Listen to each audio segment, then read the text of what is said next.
ഞാൻ ഇന്നലെ ഈ വള്ളങ്ങളുടെ ഒരു വീഡിയോ ഇട്ടിട്ടുണ്ടായിരുന്നു. ഇതിപ്പോൾ ഹൗസ് ബോട്ടുകളായി കൺവേർട്ട് ചെയ്യുന്നതുകൊണ്ട് ഈ വള്ളങ്ങൾ ഇനി കാണാൻ പറ്റിയെന്ന് വരില്ല എന്നും പറഞ്ഞൊരു വീഡിയോ. അപ്പോൾ ഞാൻ പറഞ്ഞു ഇതിൻ്റെ അകത്ത് ടൺ കണക്കിന് സാധനങ്ങളാണ് ലോഡ് ചെയ്യുന്നത്. അതായത് നെല്ലൊക്കെ കുട്ടനാടുകളിൽ നിന്നും റോഡുകളിൽ എത്തിക്കാൻ ഉപയോഗിക്കുന്നത് ഈ വള്ളങ്ങൾ വഴിയാണ് എന്ന് പറഞ്ഞപ്പോൾ എല്ലാവരും പറഞ്ഞ തള്ളാണ്, ഇത്രയും ലോഡൊന്നും എടുത്ത് കയറത്തില്ല.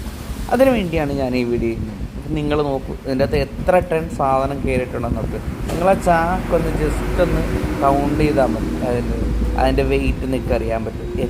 എനിക്കൊന്നും ഒരു 3 ലോറി 4 ലോറിയിലെങ്കിലും കയറാനുള്ള സാധനങ്ങൾ ഈ ഒരു ചെറിയ വള്ളത്തിൽ, ചെറിയ വെള്ളം എന്ന് പറയാൻ പറ്റത്തില്ല കേട്ടോ, ഇതൊക്കെയാണ് 2 ബെഡ്റൂം 3 ബെഡ്റൂം ഒക്കെ ആയിട്ട് അവർ കൺവേർട്ട് ചെയ്തെടുക്കുന്നത്.